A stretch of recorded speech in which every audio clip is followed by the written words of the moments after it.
costos para hablar justamente de cómo va dando la ecuación en esta campaña agrícola tan signada por el clima. ¿Cómo te va, Fernando? Buen día. ¿Qué tal? ¿Cómo estás, Nico?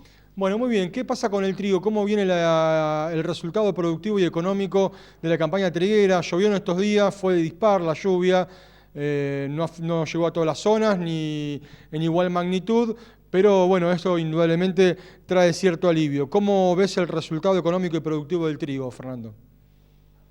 Bueno, mirá, hay un poco de todo, como decías vos. Por un lado, hay gente que prácticamente no le llovieron 20 milímetros ahora, y que el tipo que presupuestaba 40 quintales hoy está presupuestando entre 0 y 15. Hubo lotes que ya directamente lo dan casi por perdidos, y hay otros lotes, depende de la zona, ¿no? Es decir, qué sé yo, por ejemplo, entre Chacabuco y Rojas había llovido un poco antes, la otra semana con piedra, y el trigo todavía estaba macollando, con lo cual la piedra no hizo mucho daño, y bueno, eso puede ser que se recupere. Entonces, por un lado tenés el tema técnico, digamos, de qué hacer con el trigo que está bastante, y la cebada que están, y la colza también, tengo amigos que han perdido lotes de colza. ¿Qué hacer con eso? Lo bueno es que no hay que tomar la decisión hoy, porque hoy no puedes hacer nada, y tenés que ver qué otra cosa hacer sobre ese trigo. Si una soja prácticamente de primera y tomarlo como un cultivo de cobertura, si dejarlo para cosechar y demás. Eso por un lado. También a la gente que tampoco le llovió, decir, bueno, qué es lo que sería inmediato. Mato al trigo, a la cebada y siembro un maíz temprano, que tal vez sea lo que tiene hoy con la foto un margen un poquitito mejor. Ujú. Pero con el suelo seco es suicida sembrar un maíz temprano, más una campaña que se pronostica seca. Entonces tampoco es una opción de decir, bueno, me tiro todo de cabeza a sembrar maíz ahora.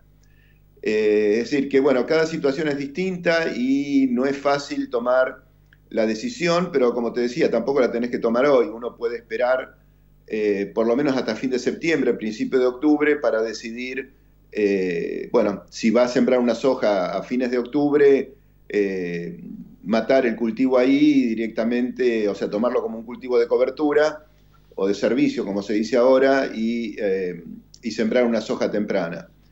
O puede ser un maíz tardío también, que es una opción para un año seco bastante más estable en cuanto a rendimiento. Eso va a depender mucho de cada lote, de cada situación y demás.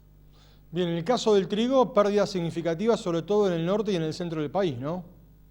Sí, sí, bueno, hay muchas zonas donde dan rendimiento cero directamente. Y, qué sé yo, incluso en el sur de Santa Fe hay zonas donde si habías presupuestado 40 quintales, ahora están presupuestando entre 15 y 18. Claro. Hay zonas más cercanas, como qué sé yo, lo que te decía, por ejemplo, en Rojas, que le había llovido un poco antes, y bueno, ahí podés esperar todavía un rendimiento mejor. Habría que hacer un recuento después de espigas y de espiguillas por espiga cuando el trigo esté encañando, a ver cuántas espigas te quedan, y ahí hacer una estimación de RIND y ver qué decisión tomás, ¿no? Es decir, pero bueno, hay por lo menos un mes para tomar la decisión. Claro. En el caso del trigo, si presupuestabas 40 quintales y cosechás 18, ¿cubrís los costos de implantación por lo menos? No, no, no, No, no. Es decir, es cuánto perdés. Es decir, claro. la cuenta es hacer más o menos cuánto estás perdiendo con este cultivo.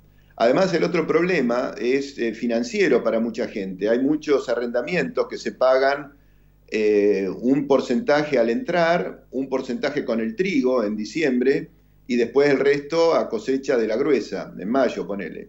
Claro. Y entonces para el arrendatario ese que tenía prevista esa escala financiera que es muy importante en un año como este, de la cosecha fina, obviamente no la va a tener. Entonces también el problema es cómo financiás la gruesa sin tener el ingreso ese que uno esperaba de la cosecha fina, o un ingreso muy, muy reducido. Claro, Es decir, por más que pierdas plata con el trigo, ya la gastaste, claro. entonces, la debes, digamos. Entonces, bueno, hay que ver qué decisión tomás. Y digamos, pensando en la soja y el maíz, si la falta de lluvias obligara a postergar la siembra y hacer soja de segunda o maíz de segunda. Imagino que el rendimiento va a ser menor y también el resultado económico. ¿Qué estás viendo, Fernando, en tal sentido? Sí, bueno, el resultado económico ya hoy, es decir, menos mal que los precios subieron, es decir, con la pandemia habían bajado en abril un montón, aparte con la crisis del petróleo, todo lo que es biodiesel y etanol, hicieron bajar mucho el precio de la soja y del maíz. Ahora, bueno, aparentemente hay un poco de sequía en el medio oeste americano, los chinos empezaron a comprar de nuevo a Estados Unidos, soja y maíz, y entonces los precios han vuelto a un nivel, no sé si normal, pero bueno, un poco mejor que el anterior. Hoy la cuenta da muy, muy finita, es decir, si vos estás a 300 kilómetros del puerto, prácticamente el rendimiento esperado es el rendimiento de indiferencia. Si pagás un arrendamiento medio caro, estás perdiendo plata. Es decir, los números de la gruesa vienen muy finos, muy ajustados. La ventaja es que con esta suba de precios, la relación insumo-producto mejoró, sobre todo para los fertilizantes fosforados, que bajaron de precio. Bueno, también con el glifosato, pero eso no te incide tanto. Con lo cual, bueno, hay un poquitito más de poder de compra de los cereales, si lo tenés, para los insumos de la gruesa.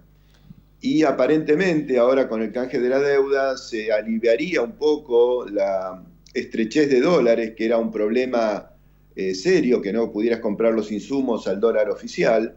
Ya había muchos que te lo vendían a un celeste, o que no vendían, o que te lo daban pero sin precio, es decir, había una serie de problemas que, bueno, ahora aparentemente eso se tranquiliza un poquito más, pero yo la recomendación que le haría a un productor es que, bueno, se asegure los insumos con estos precios, que tenés una buena relación insumo-producto, los insumos que necesita para la gruesa, y también asegurarse de alguna manera el precio a cosecha, aunque sea comprando un put, que es lo más flexible y lo más barato, y no comprometés entrega de nada. Si haces un forward y un call, tenés un compromiso, digamos, de entrega, que si después no tenés el cereal, es complicado salir a comprarlo.